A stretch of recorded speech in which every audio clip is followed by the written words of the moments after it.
Welcome to Time Traveling Team, the weekly podcast where we review every story of Doctor Who right from the very beginning. I'm Tricia. And I'm Paddy. In today's special rambling in the TARDIS, we take a look back at the man who started it all, the first Doctor as portrayed by William Hartnell. We will be talking about his strengths and his weaknesses and picking out our best and worst episodes for him. We would also love to hear your thoughts on this incarnation of the Doctor, so to join in on the discussion, you can check us out at TimeTeamp, that's TimeTeamp on Facebook, Twitter and Instagram, or you can email us at timetravelingteam@teamproductions.com. So, Doc Bill. Yes, the original. So obviously, when a doctor leaves and you've watched him for X amount of time, you get a bit sad. But this is slightly different because I now get the chance to actually discuss it. Discuss his run with someone that's actually kind of been there on the journey with me, and I think it hits a bit more home now that It feels like we've actually watched it live, and this is the first. Oh my God, he's gone. He's not coming back. As opposed to the wonderful world where, there's DVDs, and we can always just go back and rewatch our favorite moments again. But you see what I mean? Yeah. Yeah, no, I do. It's, I think we've kind of hit on it in several episodes before, but I never really. It's not that I didn't think a lot of William Hartnell as the Doctor. That's being cruel about it.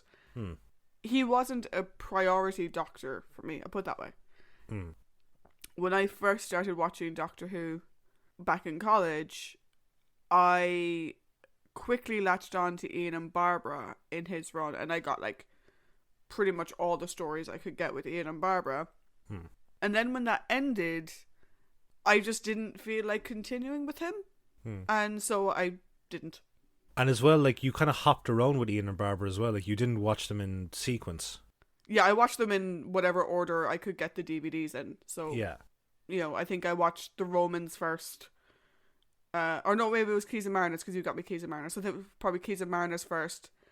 Then The Rescue and the Romans, because they came in a box set. Then the first three, because they came in a box set. And it was sort of hopscotchy around the whole thing. I think The Chase I probably watched last, actually. Just because it was kind of awkward for me to get the DVD at the time, I think. Yeah, because you can only get it with the Space Museum. Yeah. But you see, it's amazing, the difference in your perception. You'll say, when you jump around House of Pain, jump around. That, you kind of pick up on different things, but when you watch it in sequence, you see the character arc a bit better, or a bit more differently. Yeah, and that's definitely something, I know... people always say oh, I want to get into Hartnell. I want to watch from the beginning, and you see always you see it on we've mentioned that we're a part of a Facebook group that's really, really welcoming, and everyone can share their opinion and stuff. And even still in that group, you get a lot of comments saying, "Oh, it's really hard to watch. Start with John Pertwee instead, or only watch X, Y, and Z." And well, see, someone made a valid point there, and it's something I've kind of realised as well, because I'm kind of in that same boat, is that for me anyway, I think it's a very rare exception that unless you're raised on that type of storytelling, unless you're raised on that type of media, like black and white stuff or serialised storytelling, it can be a bit harder to get into from a modern viewing audience. No, as I said, with exception, obviously there are people that can do it, but I think as a general rule of thumb, I think it's for some people, it's harder to go back to older stuff if you're TV taster towards the modern. And I think, I know I was going to say that, kind of a lot of stuff now is that we've noticed in a lot of shows, there's especially sci-fi shows, there's an overarching plot that runs through the entire season, more so than say prime example, The Mandalorian. It's 8 episodes long and it's got this plot. And in the first season, where there was those 3 standalone episodes, a lot of people I saw online were freaking out over the fact that it was where is this going? Why isn't the story continuing? And it's the case of, is standalone watching, is that gone now? Is that whole thing gone? And it has to be focused on an overarching story plot. My argument to that, though, for people using that as, don't watch the Hartnell era or whatever the case may be, is all of Doctor Who up until the break was Yeah. serialized. You know, you could theoretically, I mean, I know like Big Finish and we've had like books and stuff that sort of insert stories in between, but particularly for Bill Hartnell's era, and I don't know about Patrick Troughton's. I know that the first season of Tom Baker, it is literally one continuous story going the whole way through. So if you're the type of person who you love The Mandalorian or Star Trek Discovery or Game of Thrones or something like that where you like a continuous story going forward, the classic series makes more sense to watch than the new stuff, because the new stuff, yeah, it has an overarching story, but often there's standalone stuff that don't contribute to it. I know, my point being that I would have been of the opinion that like, oh, just, you know, here's like a handful of his favorite stories, watch those and then move on. And now my recommendation would be just start at the beginning, if particularly if you're a Doctor Who fan. Do you know, like, if you're a fan of Doctor Who and you're a fan of the Doctor as a character, then the arc is there from the very beginning, and it's so great to watch it unfurl. That go on. No, I was going to say, definitely with the first, because we kind of made the point after we had watched the first three stories, that the first three stories are like the prologue to everything that's about to come, because of the character building for all four of the character, for them, for like Susan, Ian, Barbara, and the Doctor. Specifically, I suppose more so for the Doctor, given he is the title character. Yeah, but I think for me, the thing that I found is that, like, in people, you know, our listeners probably caught on to it in our later stories. You know, Ian and Barbara left. I was devastated. Still am. But I wanted to keep watching for Bill. I wanted to see what William Hartnell was going to do with the character, and I got really odd when he wasn't there to do it. So I think, like, you know, for me, you know, it's been a very pleasant surprise. And I'm really glad that we did this. And with that, I think we should get into the man, the myth, the legend himself. Yep. As 'twere. So the way we usually do this is we do strengths, then weaknesses, then best episodes and worst episodes. So starting off with strengths and weaknesses, the easier of the portions that this was to prepare on my part, I know. Paddy, what do you think are the Doctor's strengths? Cool. Man of science, hear his test tubes clink. I love that from the start, he is a scientist. Yeah. Like, he's in an earthly child, he's out there taking his readings, smoking his pipe, which, you know, it doesn't make an appearance again, but, you know, it's just hop, hop, hop, hop, hop. Like, it's the man of science thing that runs the whole way through. We actually see that come to the fore in some really, really good stories for him. So that was, and like, there's like, I suppose like the educational component of that as well, you know, for a kids TV show was great.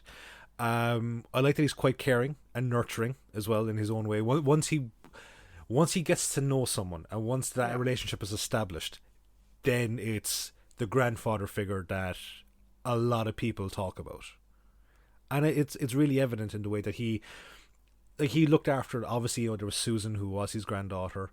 Then you have Vicky, and even like Barbara, who he acted more like a dad than a grandfather to. But he also had his kind of parental moments with Ian. Yeah. Yeah. No, not to the same extent as with the girls or the female companions, but he did have those moments with him, and it was really cool. Then, you know, for being such an older gent, he's very mischievous. He's very impish. And, like, you know, he's just like, I love it when he gets the upper hand on someone, because, like, it's like he just does this whole haha type thing, and then he does his little Yoda cackle, and that's that.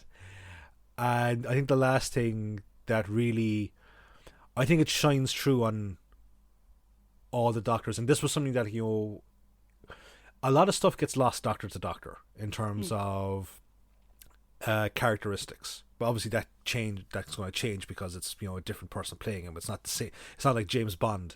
It's not a different actor playing the same person as such. And But the one thing that has kind of run true is that the Doctor has this never-ending delight when he sees new things. He's travelled so long and so far and seen so much, but whenever something is new to him, there is still that, oh my god, it's new, I need to do science on it. And I love that, because the genuine enthusiasm that William Hartnell has in this role, and for moments like that. I think a good example of that is the Keys of Marinus, where they're under the illusion, and Ian asks him if that is like some specific machine, and he's like, oh yes, it is, and it's just like childlike wonderment. It's great.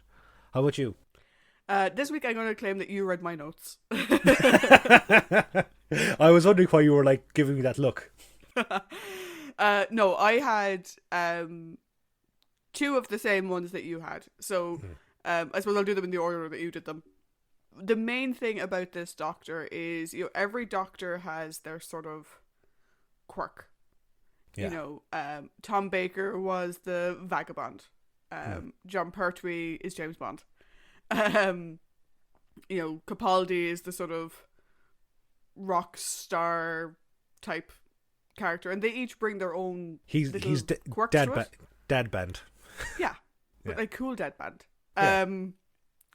Jodie is optimism and just this constant bubbliness and stuff like that. And I do agree with you that for William Hartnell, this Doctor is a scientist first and foremost.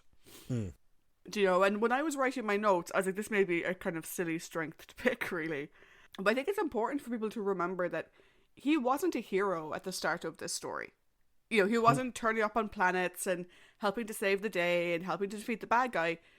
He was cataloguing planets and taking readings and, doing science-y stuff. That's why he traveled. He traveled to learn. And even like we saw in the Daleks, that he encouraged other people to learn about their own history. And he's very much about that, which, given the original pitch for the show, which is kind of pseudo-educational in a way, having the main character be someone who promotes learning and is all about learning about new things, I think is great. And also, one of the things that I've seen leveled at William Hartnell's Doctor is, obviously, he's an old man. Yeah. He is. There's no getting away from that. But whereas I made the error of just looking to Ian and Barbara to solve the problem, because, Ian was the muscle and Barbara was often the brains. If you actually watch it in order and you actually pay attention to William Hartnell himself, you see that as a scientist, he more often than not uses his brains to get him out of a situation, rather than Ian's brawn or Stephen's brawn, or whatever the case may be, or his own brawn in certain circumstances, yeah, exactly. Now, sometimes his brain won't get everyone out of the situation, but usually gets him out of his immediate situation, so that he can then go and help it going forward. So I think the fact that he's a scientist is an important part of just like that sort of the Ghostbusters thing, back off man, I'm a scientist. The other one that you had as well is his mischievousness, and I paired that with his wit. Yeah. We've often described his Yoda-like nature, although chronologically Yoda had Hartnell-esque qualities. Yeah. It's what makes the first Doctor who he is, though. And one of the reasons why I find that a strength is, A, it makes him a very easy character to like. When we get to some of his weaknesses, you maybe think you wouldn't like him at all. But he uses that mischievousness and that wit, again, using his brain to get him out of situations. Playing someone off someone else, or, out thinking someone. And it's great to see this sort of, again, older gentleman traveling the universe, just sort of like giggling away to himself.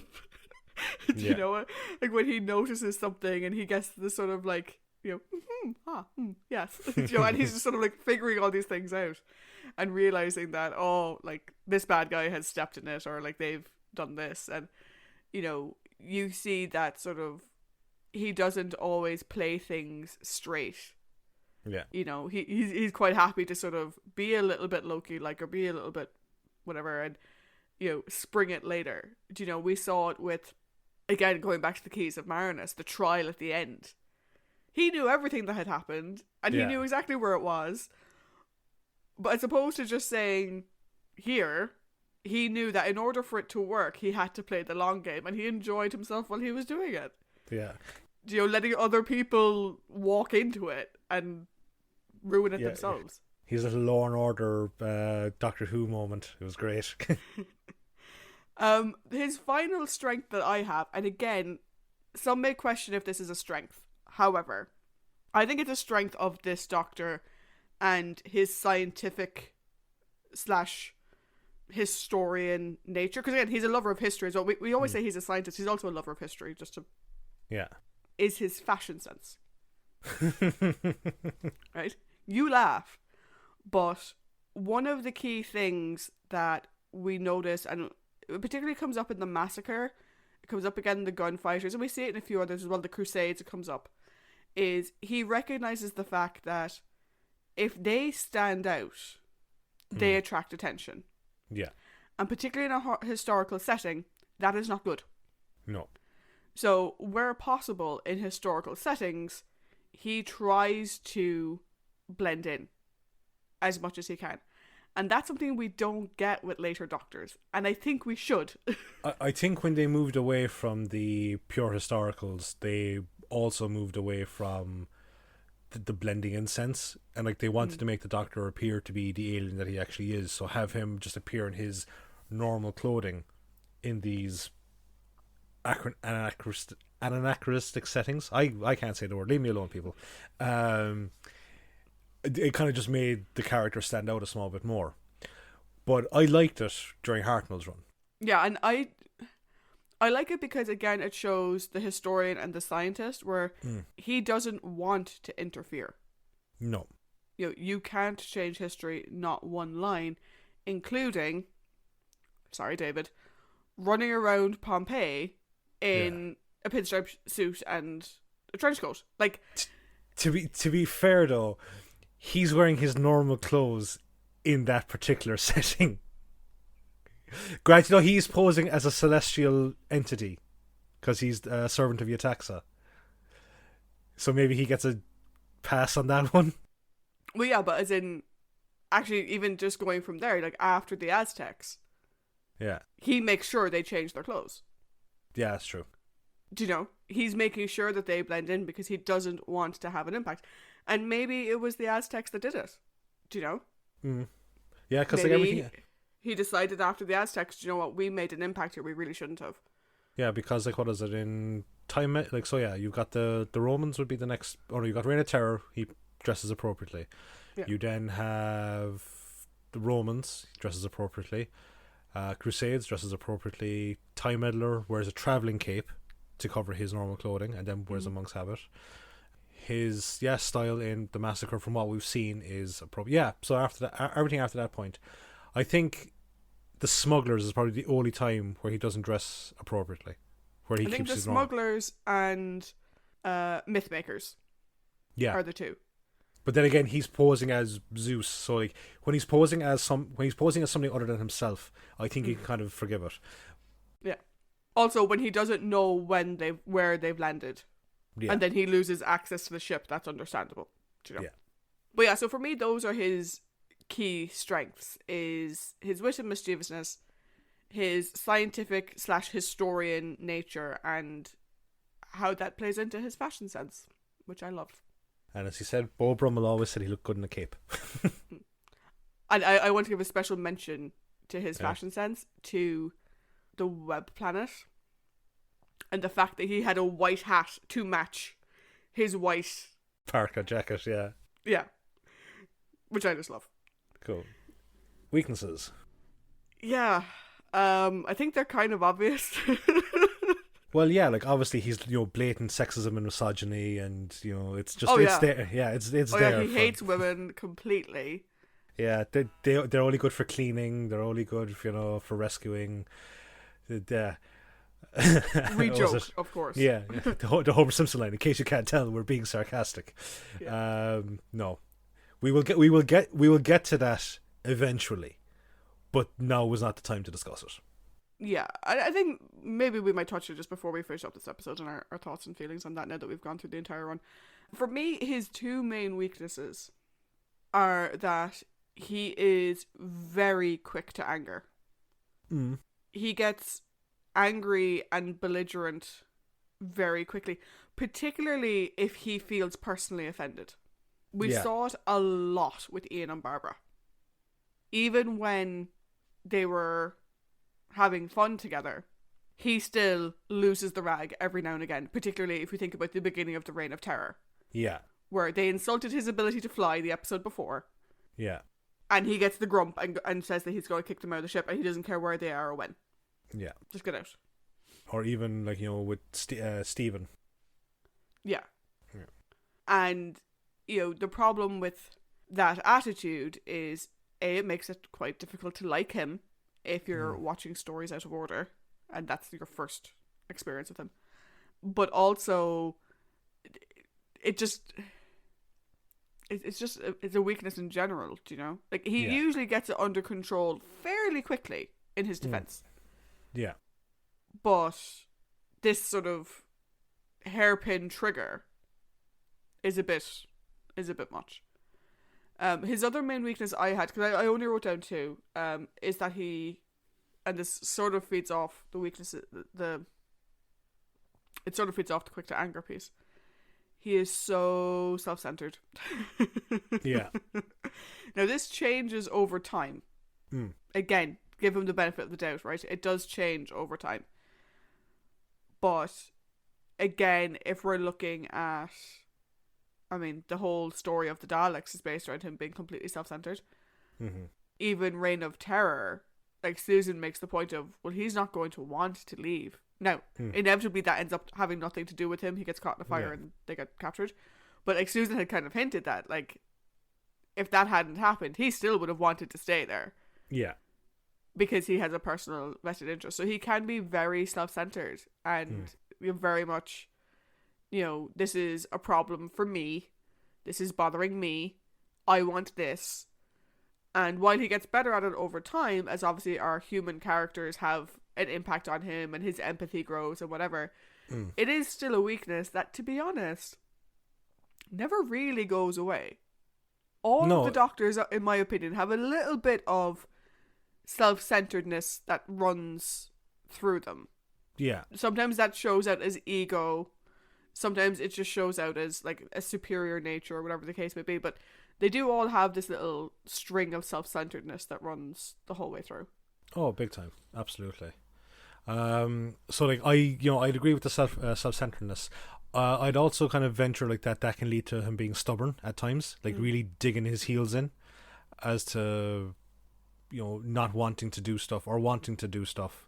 Like you gave the example of, the Reign of Terror, which is completely understandable. Even if with the Romans, where it's like he wants to go to Rome and, he's sick and tired of the two kind of, Ian and Barbara, as he views it, nursemaiding him. And it's just like, again, it's that sort of, whole thing was like, well, I want to do this, so I'm going to go and do it, Yeah. Never mind the fact that it was probably a good thing that they stayed in this small town where they wouldn't attract attention. Exactly. No, this was, I had this as a weakness that actually, it felt like a bit of a run through for the first season, definitely, was he is very abrasive and he takes an awful long time to warm to people. Yes. And that's not just with Ian and Barbara, but if you think about it, it's you go through Marco Polo, and again, no, it's the circumstances of having the TARDIS taken away from his control, but he's not in the best of moods. Then you run through, the Keys of Marinus, and run through the Sensorites, and you run through. He's very abrasive to new people. Yeah. Because they seem to be interfering with his desire to get back into TARDIS, or they're just interfering with his general, let's take a look around type thing. Now it does go away after more time, and you get to the stage where, like Sarah Kingdom, the person that had been trying to kill them, the minute that she realizes she's been betrayed, he is very welcoming and open arms to her. Mm. So to go from what you have there to what you had in Dalek's Master Plan, that's great character progression. But it does take, like we say, 8 stories. For us, it's 8 weeks.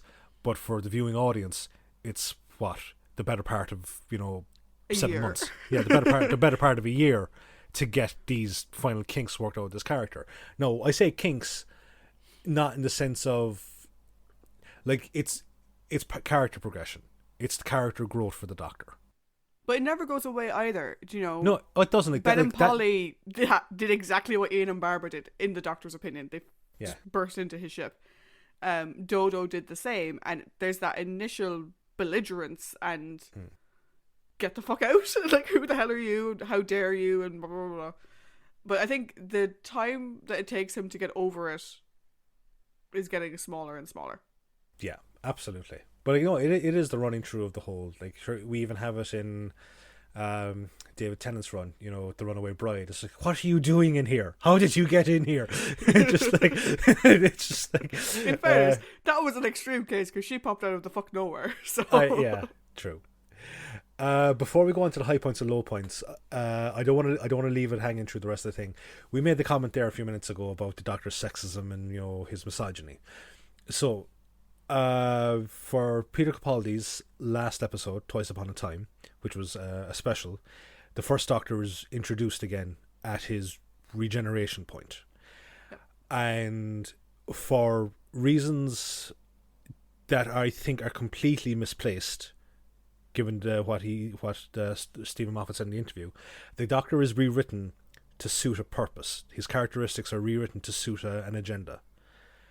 And he does a huge disservice to William Hartnell's legacy as the First Doctor, and the legacy of the First Doctor in general. Where it comes from is, we talked about it in Dalek's Invasion, if you keep that up, you'll get a jolly well smack bottom, has been ramped up to the nth degree to reflect. Yeah, he said that the First Doctor wasn't very progressive. But I think what he meant was that when the First Doctor was being aired, it wasn't a very progressive time. And I think the 29 stories we've just gone through from 1963 to 1966 show that for its time, Doctor Who was very progressive. Yeah. So to rewrite the character to make a comment on the time period is completely wrong, in my opinion. Yeah, and we talked about this at the time, but it keeps coming up. And it really bothers me, and it actually upsets me, because William Hartnell put so much into this role. He cared so much about it, And even when he was ill, he was still trying to give the best performance that he could give. And for someone like Moffat to come along and say, oh, well, he was just a misogynistic asshole, it's kind of shitting on William Hartnell's memory. It is. And, Doctor Who wouldn't be where it is if it wasn't for William Hartnell. Kids really connected with him. And they connected with him for a reason. And they wouldn't have connected with him if he was a royal asshole. There's video footage of him, attending various different things dressed as the Doctor, and the crowds are going wild for him. It's, no different than, say, a modern equivalent if Tom Holland came out in his Spider-Man outfit, at a public gathering. That type of thing. One thing I think that it also did was that, so David Bradley, who he played William Hartnell in the docudrama Adventure in Space and Time. He also plays the First Doctor in Twice Upon a Time, which is the regeneration story. And unfortunately, it has this thing of where you're labeling the actor as being responsible when it's not the actor's fault; it's the writing. David Bradley is David Bradley has the mannerisms of the First Doctor down perfectly. He acts the part perfectly. It's just the dialogue is all wrong. It's not what will come out of the First Doctor. And I don't want to spend too much more time on that because it actually does annoy me. So how about we move on to something that will give us happiness and discuss the high points and the low points of the First Doctor. Cool. So, best episodes, I have 3. Same here. Okay, I'll go first this time around. So, going with my least best, so in the bronze position, I have the Daleks Master Plan. Ignoring episode 7. Um, for me, with the Daleks' master plan is, again, if you are someone who you believed everything that was presented in Twice Upon a Time, or you painted the First Doctor character with the fact that William Hartnell as a person wasn't the best to get along with. Yeah. Right. Then, for me, the Daleks' master plan is a perfect story to show you the full gamut of the First Doctor as a character. Yeah. It's admittedly a very long story. Just skip episode 7.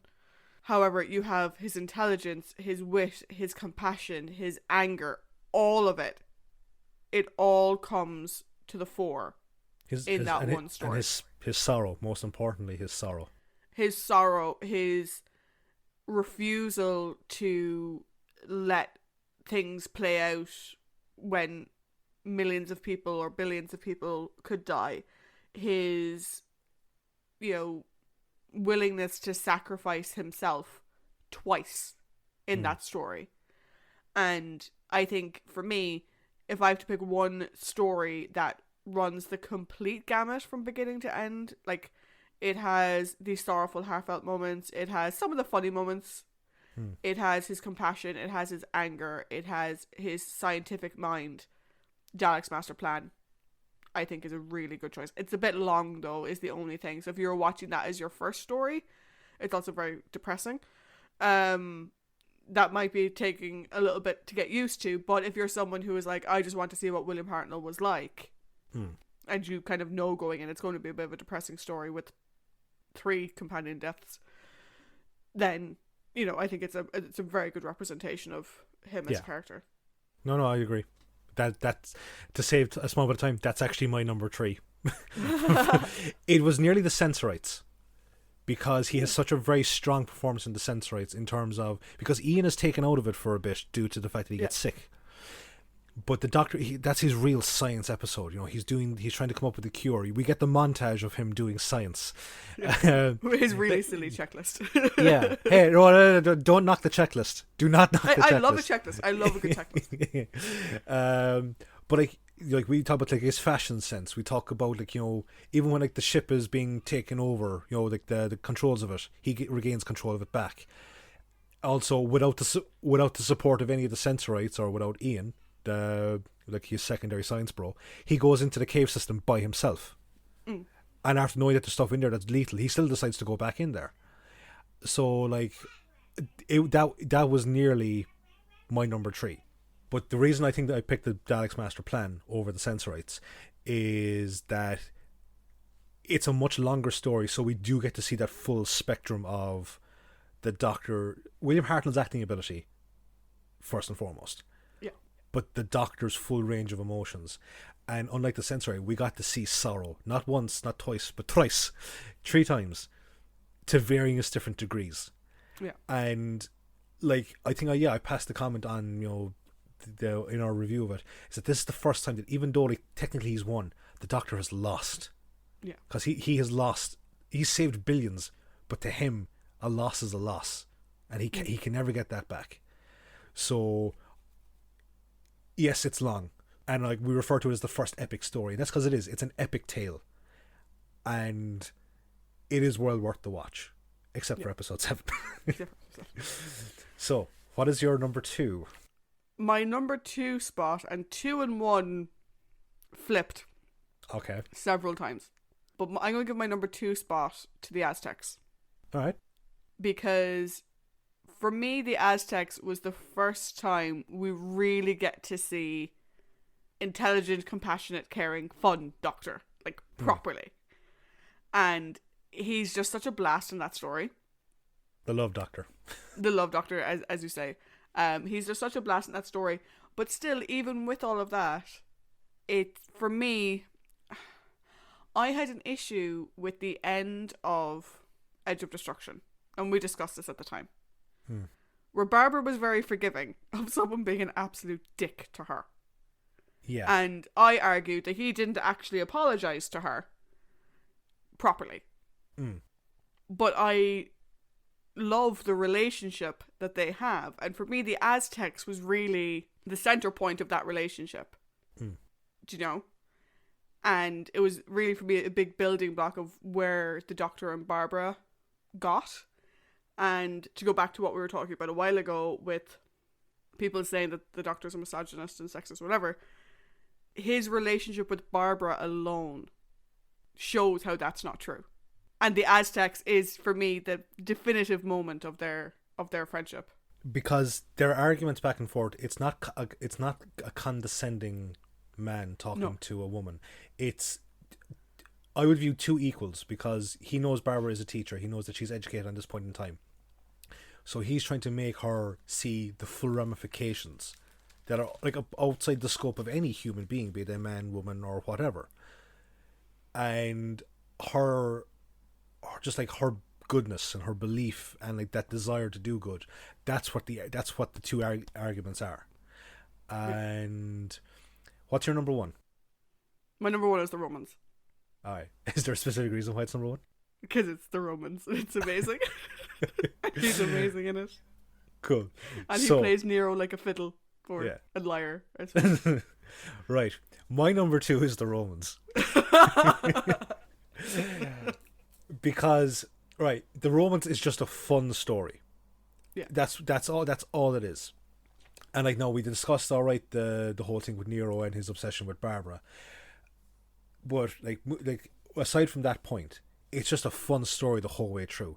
I mean, like the Doctor taking on the assassin by giving him like, judo throws and just like hitting him with every cup inside the room and a blanket and all this type of shit, and giving out to Vicky for ruining his fun, or his realization, like he accidentally or destined to give Nero the inspiration to burn Rome.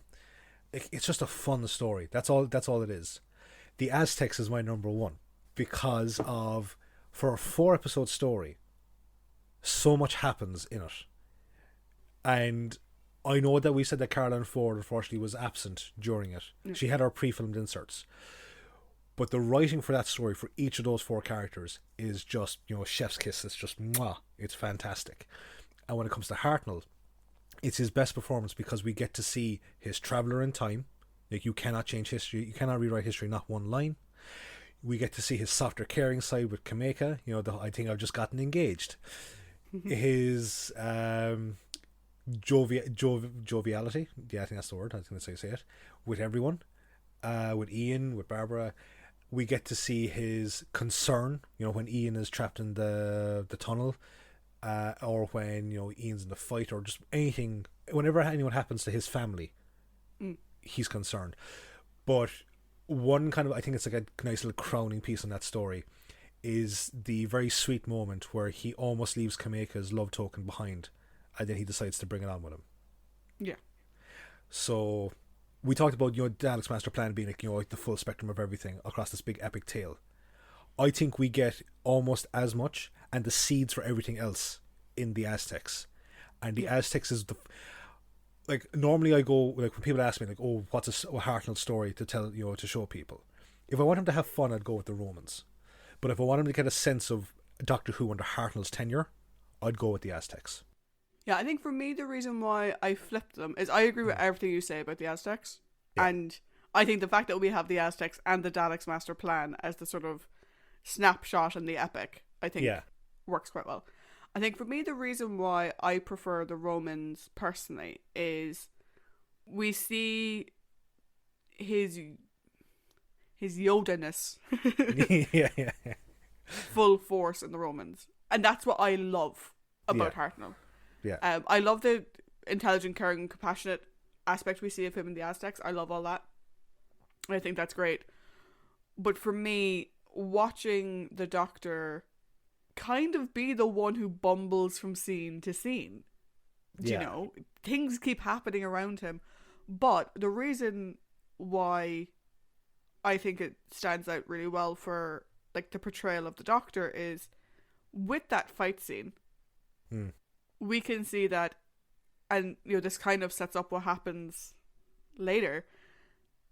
He can take care of himself. He doesn't need Ian there to fight all the battles for him. Yeah. And like we saw it in the rescue, which was beforehand, when he goes one-on-one with Bennett. Yeah. And we see it again later on in the Crusades when he picks up the sword to defend Depreyu. Yeah. Like that, he's a tough old bird. Yeah. And I think that's one of the things that was used to describe him during the pitch to William Hartnell, because like William Hartnell was known for playing like toughs, like gangsters or sergeants or military guys. So like for the Romans, it's just the jolly old man having fun who can take care of himself. Yeah. So I think the Romans and the Aztecs, they're the two stories I will always recommend to people to watch. Yeah. And for two completely different reasons. If you're just looking for a fun, split your sides laughing time, it's the Romans. If you're looking to kind of see what like the Doctor Who-ishness of his time was, I would say the Aztecs. And if you've got a full evening or afternoon on your hands and you want something to do for the better part of 6 hours, yeah. you have the Daleks Master Plan. Absolutely. I feel like we should have done the weaknesses first so we could end this on a high. But no, so with the low points, as always, it's like what we deem to be like the character's worst moments through either their lack of presence or just really, really bad, character moments in it. Yeah. So, will I go first this time, or do you want to go first? I don't mind. Well, you went first for the strength, so what I'll do is right, so my number 3 story is Marco Polo. Now, Marco Polo, as we said, is actually a sleeper hit, because we're after coming off a big, huge prologue arc in terms of an unearthly child, the Daleks, and the wonderful Edge of Destruction. And then Marco Polo it's a real test, because it's all missing. It's all done by narration. And, Trish, like, as a first-time viewer of it, like, were you prepared for how much you enjoyed it? No, I didn't think I'd really enjoyed that much at all, because it was completely missing, and I had avoided it beforehand for that very reason. I think I tried to watch it once, but I think I'd watched the version that came bundled on the DVD. Yeah, like the 30-minute summary. Yeah, which wasn't good. No. So, Marco Polo itself is a good story. However, the Doctor is really in the background for it, because it's Marco is really prevalent in it. Be he the hero or the villain of the piece. for more discussion on that, listen to Marco Polo, our recap of Marco Polo. But you've got Marco's presence in Marco's own journey. You've got Ian being Action Man Ian. You've got Barbara, unfortunately, at times being put in the damsel in distress mode, but she also has her really strong moments as well. Yeah, but one of the reasons why she's put in damsel in distress mode is because of her curiosity and her she puts herself in them rather than just being kidnapped. Yeah. By Tegana Dastardly. And then you've got Susan, who's like really kind of, I suppose, the commentary piece in terms of like Ping Cho's arranged marriage to a much older man and the whole things of arranged marriage, and unfortunately the Doctor he's really in the background until we meet Kubla Khan, and then it's just like two old farts like complaining about who's like the most run down. So that's Marco for me. I think that's my number 3. My number 2 is the Daleks, because not just because of the Thals, but because in it the Doctor is so selfish and so he's just so stubborn, and he's such an asshole. He has one or two shining moments, but even when he tells Barbara, my dear, I need to reappraise my impression of you, it's kind of condescending. And like the Daleks is a milestone, because like, okay, it's a 7-episode story after a 4-week serial, so let's see how the attention spans last. It introduces the Daleks, it's the longest running villain in Doctor Who and one of the most famous villains worldwide in sci-fi. And you've got, like, again, really good character development by the two Earthlings that have been brought along on this fantastic voyage. And you just have the Doctor being a real fucking prick in it. And I know that's part of his development, but like in an Earthly Child, he does have his tender moments, kind of like, when he's like apologizing and like, we need to work together and that kind of stuff. But in the Daleks, I didn't really get as much of that as I got in An Earthly Child. And then for my number one spot, it's the gunfighters. Just fuck it. I talked about the gun. I talked about him being the only enjoyable thing in the gunfighters. And there are moments where he's really funny. However, I know you're in pain for the toothache, but Jesus Christ, cop the fuck on. Like, where's your common sense? Where's your bullshit radar going? Like, and also when Kate, when he's in the saloon with the Clantons and they think he's Doc Holliday, and the real Doc Holliday shoots the gun out of one of the Clantons' hands, and then Kate, kind of, come on, Doc, pull your gun. He's like, why are you dancing to her tune? Like, you've shown that you're well capable of dealing with three simpletons like these guys through your words alone, through your brain alone. Why are you dancing to other people's tune? Not even just Kate and Doc, but Wyatt. Why are you following along with their plans when you do know better? So, yeah, that's my worst story for Hartnell. So, my worst episodes, you've mentioned all of them. All right. Right. So, we'll start my number 3 spot. I actually went with An Unearthly Child in my number 3 spot. Okay. And here's the reason why. An Unearthly Child, by itself, while thankfully the version that aired, the Doctor is less of a prick. He kidnaps people, seemingly out of spite. He has zero sympathy for anybody, and he was going to kill a man while he was down. Yeah. And for me, it's probably the least Doctor-like he has ever been. And the reason why I chose that over the Daleks, which I did consider the Daleks, because of the whole self-centered nature of the fluid link and all that kind of jazz. The reason why I chose An Unearthly Child over the Daleks is because looking at the Doctor as a whole, so through all of the William Hartnell era and up on into, up to now with Jodie, the Doctor always, every Doctor has had their selfish moments where they do something and they don't tell the companions. Like Sylvester McCoy's entire run apparently was all doing all this stuff behind the companions' back. So for me, with the Daleks, it sort of gives an insight into who he is, that he would do that. With An Unearthly Child, though, it makes you not like him. And for me, I'm really glad that viewers held on till the Daleks, till the Edge of Destruction, and right on into Marco Polo, because the way they portrayed the character, if you only watched that one story and you never watched anything else, you'd probably have a very dim view of the Doctor as a character. So that's why I picked An Unearthly Child out of those two. Cool. My next one is The Gunfighters. Alright. Putting aside that the whole story was a crock of crap, right, and that's not the reason why I picked it, the Doctor in this is just dumb. He's just dumb, and we've discussed one of his major strengths is the fact that he's very witty, very intelligent, and in this story he's just dumb. A, he keeps loaded weapons in his gun collection. B, he has a gun collection. And like I said, he's so easily led by everybody. Stop taking weapons and clothes that are being handed to you and just pushing them on. Like, what the hell? I think the Gunfighters, while his moments were probably the most enjoyable because, they were funny. It was, in order of, like, Doctor-ness. Yeah, we got to see the funny part of him, which is great, which we didn't see in An Unearthly Child. An Unearthly Child had no humour from him whatsoever, I don't think. In the Gunfighters, it was all humour and very little brains. Yeah. And that's not the man that we've come to love as the Doctor. No.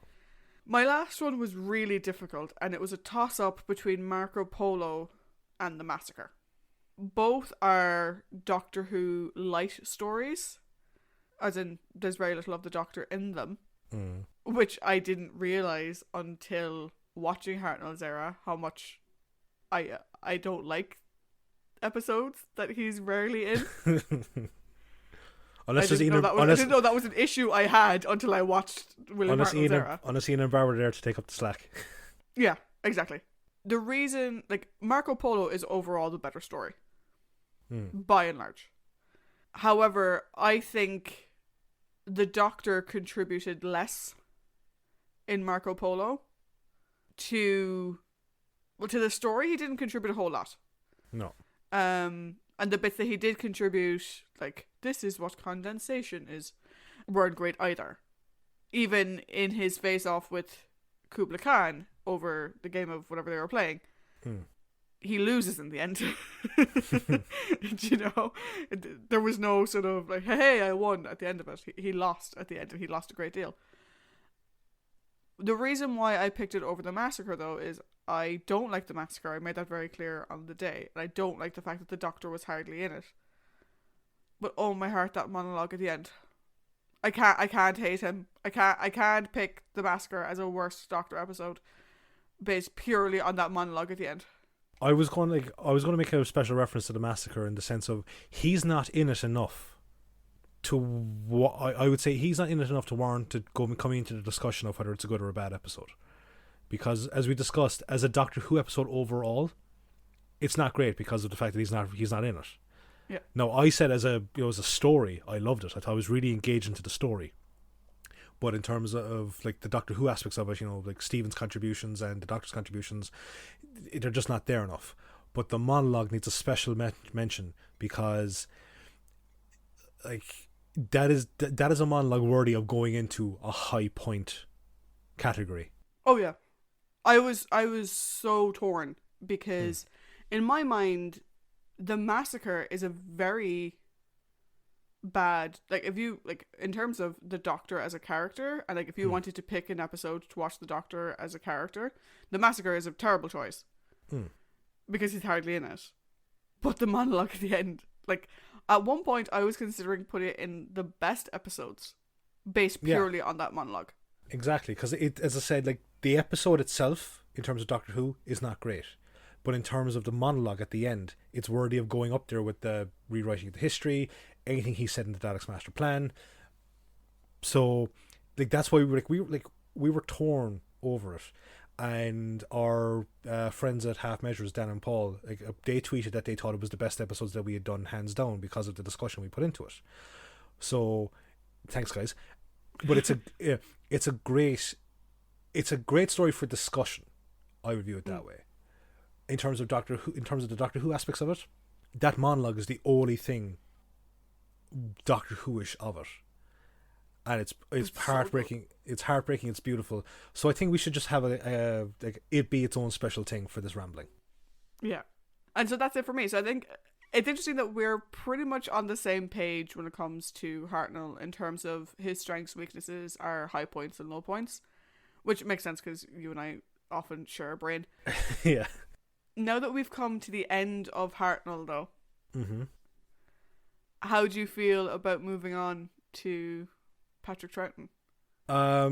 So I'm excited for it because I want to see. Like, I like when I first watched it, I liked Patrick Troughton. I liked his time as the Doctor. I think it's just because I like Patrick Troughton in general. I think he's a fantastic actor, and I think he had some really great rapport, like especially with Jamie and Zoe in the latter half of his run. Am I sad to see Bill go? Of course I'm sad to see Bill go. Before we started this rewatch, he's ranked at number 3 in my favourite Doctors. No, he's gone up to the number 2 spot. Whether he'll keep that now is the next thing, because obviously the rewatch, things might change around. But, like, when I started watching Doctor Who, as I said before, is that I watched drips and drabs prior to the reboot, and then I watched the reboot, and then it's not a reboot, Paddy. It's the continuation. The continuation of it from Christopher Eccleston onwards, and then it wasn't until my final year of college, when you and I became friends, that I really had the opportunity to go back and start from the scratch. And like, he just kind of stayed. Like, that was over 10 years ago, and after over 10 years of watching, he is still within my top 5. And I would, like, his stories are some of the best Doctor Who stories. They're some of the best science fiction stories. They're just some of the best television around. And it obviously parts, like, credit should go to William Russell, Jacqueline Hill, Caroline Ford, Maureen O'Brien, because, like, those are the actors of the golden era of Hartnell. And they're all together, they all contributed, but it was Hartnell Like, he is the man that made Doctor Who what it is today. And I'm sad to see him leave, but I'm delighted to go on and see what his legacy has spawned. You? You're not. You just want him to stay forever and ever. I do want more of him, because I mentioned this at the time. I was very upset that, particularly once Vicky left, and we were full into John Wiles's run as producer. I didn't like the fact that he was taking a back seat. Yeah. And, you know, Peter Purves has even said that, like, the Celestial Toymaker was meant to be a test to see if they could do the show without him. You know, that's why he's not in the Celestial Toymaker all that much. Yeah. The show was written to see, could the story go without the Doctor really being in it all that much. And that bothers me, because he was such an amazing character. He was portrayed so well by William Hartnell. And I wasn't really ready for it to end, because the last few stories, like the Gunfighters was shockingly bad. The Savages, it had moments, but we didn't really get anything of that golden era caliber. Like, bearing in mind, our top two are the Romans and the Aztecs. Yeah. Do you know? And those are both from the first... Yeah, the first 16. 16 block. Do you know what I mean? I think we were getting a small sense of the golden era back when we had when he joined with Ben and Polly, or at least. But that's the thing. I wanted to see more of him with Ben and Polly, because War Machines was actually quite good, and Smugglers, not my personal favorite, but it was a solid outing. And unfortunately, with 10th Planet, obviously because that was filmed several months later, and Bill's health was really, really not good. It wasn't his best outing. No. As the Doctor. Not the worst by any stretch, hence why we didn't mention it before now, but certainly not his best. And while obviously, part of me is glad that he stopped, because I would have hated for him to overwork himself, for him to make his health worse by doing it. Yeah. But I am sad to see him go. In terms of Patrick Troughton, I have watched one Patrick Troughton story before, and that's War Games, which again I think you gave to me. Possibly. So I haven't watched anything else of Troughton, largely because most of his stories are missing. And back when we were in college, I wasn't really into watching the missing stories. Yeah. But now, seeing how much I was still able to enjoy the missing stories, again, Dalek's Master Plan is my third favourite episode for William Hartnell. I'm actually looking forward to seeing it now, particularly because so much of Patrick Troughton's stuff has been animated. Yeah. Like, there's still some ones missing, some really kind of, I would say, pinnacle ones, like Evil of the Daleks. But they're doing great efforts to reanimate as much as they possibly can. Now, if they could shift that focus to Hartnell, it would be great. Yeah. So I'm actually really looking forward to Troughton. I'm looking forward to see how Ben and Polly react to a new Doctor. And I liked Troughton in the War Games when I watched it all those years ago. So I'm looking forward to seeing how he'll develop. So, in terms of Troughton, we will be starting our reviews of him quite soon. And the first episode should be released on the 1st of February. Indeed. Now, never fear. In the interim, we will be recording 3 rambling specials that will go live every Monday to help fill the void until the 1st of February. They will be Daleks, Doctor Who and the Daleks, the first Peter Cushing movie. We will then follow that up with Daleks Invasion Earth 2150 AD, the second Peter Cushing movie, also known which I still think has a stupid fucking title. Some would say it's the best hip and happening title of all time. No, it's a bad title. It's a bad title. And lastly, An Adventure in Space and Time, which is the docudrama detailing the creation of Doctor Who during the William Hartnell era. Also, we will have a special guest joining us, our good friends Dan and Paul from Half Measures. Brilliant. So we will call it there. We'll speak to you next week. Yep. And it's been fun. Bye. Bye.